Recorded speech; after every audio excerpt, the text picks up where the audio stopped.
नमस्ते। कभी सोचा है कि किसी देश को समझने के लिए क्या चाहिए? क्या सिर्फ एक दिन की खबरें उसकी पूरी कहानी बयां कर सकती हैं? आज हम यही करने वाले हैं। तारीख है 24 दिसंबर 2025 और हम झांकने जा रहे हैं भारत के उस एक दिन में। तो सवाल यही है, क्या सिर्फ 24 घंटे की हेडलाइंस भारत के एम्बिशंस, उसकी ताकत और कह सकते हैं उसकी आत्मा को हमारे सामने रख सकती हैं? चलिए मिलकर इस पहेली को सुलझाते हैं। 700 बिलियन डॉलर्स, जरा सोचिए ये कितनी बड़ी रकम है।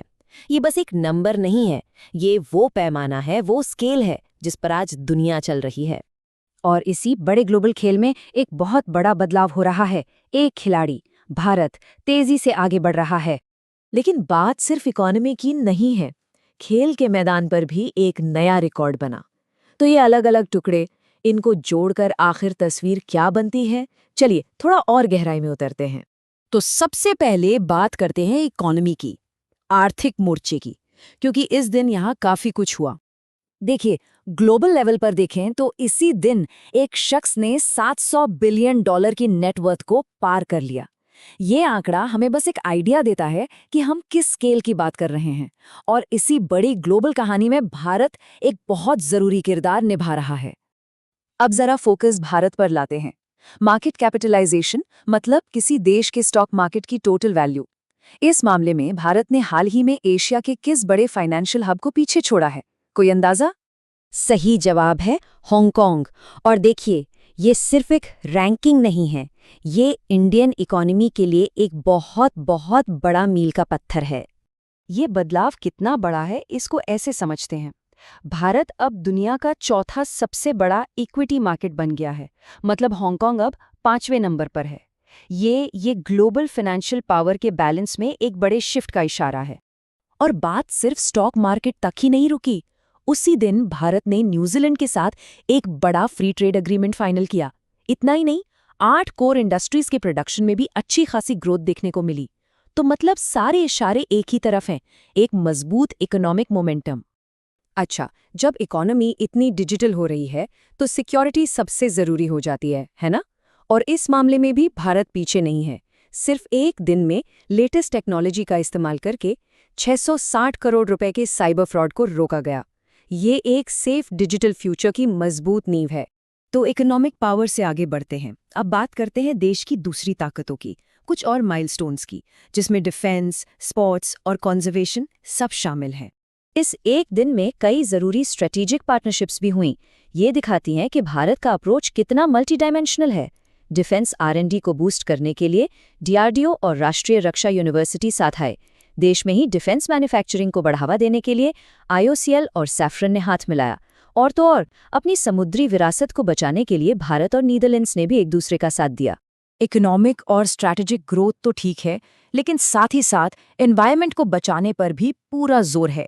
मध्य प्रदेश में देश का पहला state level multinational park tiger corridor बनाने का ऐलान इसी कमिटमेंट का एक बहुत बड़ा सबूत है। और अब आते हैं स्पोर्ट्स अरीना पर। भाई, ये दिन तो चैंपियंस के नाम रहा। स्मृति मंधाना T20I में 4000 रन बनाने वाली पहली एशियन महिला बन गई।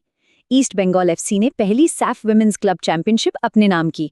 सुखमन सिंह गोल्फ में चैंपियन बने और बैडमिंटन में सात्विक साईराज और चिराग की जोड़ी ने ब्रॉन्ज मेडल जीता। मतलब क्या शानदार दिन था। चलिए अब देश के कल्चरल और सोशल फैब्रिक पर एक नजर डालते हैं। देखते हैं कि इस दिन की घटनाएं हमें क्या बताती हैं। जरा इस कल्चरल सफर को देखिए। 1964 में मेहर कास्टेलिनो भारत की पहली मिस इंडिया बनी थी। एक ऐतिहासिक पल था वो। और अब 2025 में वही कल्चरल वाइब्रेंसी हमें नई दिल्ली में 28वें दिव्य कला मेले में दिखती है, जहां हर तरह के आर्टिस्ट को एक प्लेटफॉर्म मिल रहा है। ये दिखाता है कि भारत की सांस्कृतिक धरोहर वक्त के साथ कैसे और भी ज्यादा रिच हुई है। सोशल प्रोग्रेस की बात करें तो एजुकेशन और रिसर्च, ये 2 सबसे मजबूत पिलर हैं। तो एक सवाल है, यंग रिसर्चर्स को एम्पावर करने के लिए शक्ति स्कॉलर्स फेलोशिप किस ऑर्गेनाइजेशन ने शुरू की? ये पहल है राष्ट्रीय महिला आयोग यानी NCW की। और ये सिर्फ एक फेलोशिप नहीं है, ये देश के यंग माइंड्स में एक इन्वेस्टमेंट है, उन्हें भविष्य के लिए तैयार करने का एक बहुत जरूरी कदम। और इस दिन की डाइवर्सिटी यहीं खत्म नहीं होती।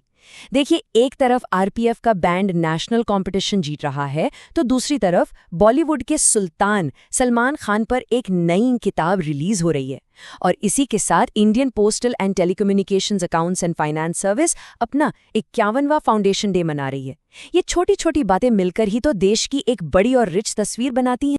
तो इन सब चीज़ों को एक साथ रखकर देखें तो ये एक दिन हमें क्या बताता है? जब हम इन सारे धागों को एक साथ पिरोते हैं ना, तो 3 बड़ी कहानियां सामने आती हैं। पहली, एक इकोनॉमिक पावर का उदय जो ग्लोबल मार्केट में अपनी जगह बना रही है। दूसरी, एक बढ़ता हुआ नेशनल कॉन्फिडेंस जो हमें स्ट्रेटेजिक पार्टनरशिप्स और वर्ल्ड स्टेज पर जीतों में दिखता है। और तीसरी, एक वाइब्रेंट सोसाइटी जो अपनी जड़ों का सम्मान भी करती है और भविष्य भी बना रही है। तो आखिर में सिर्फ एक दिन की खबरें हमें क्या दिखाती हैं? वो हमें एक ऐसे देश की तस्वीर दिखाती हैं जो मोशन में है, जो लगातार आगे बढ़ रहा है। एक ऐसा देश जिसे उसके इकोनॉमिक एम्बिशंस, स्ट्रेटेजिक सोच और उसकी गहरी कल्चरल रूट्स, ये तीनों चीजें मिलकर डिफाइन करती। और ये हमें एक आखिरी सोचने वाले सवाल के साथ छोड़ जाता है। अगर ये सिर्फ एक दिन की तस्वीर है, तो आने वाला पूरा साल भारत के लिए क्या लेकर आएगा? सोचने पर लगता है कि संभावनाएं वाकई अनंत हैं।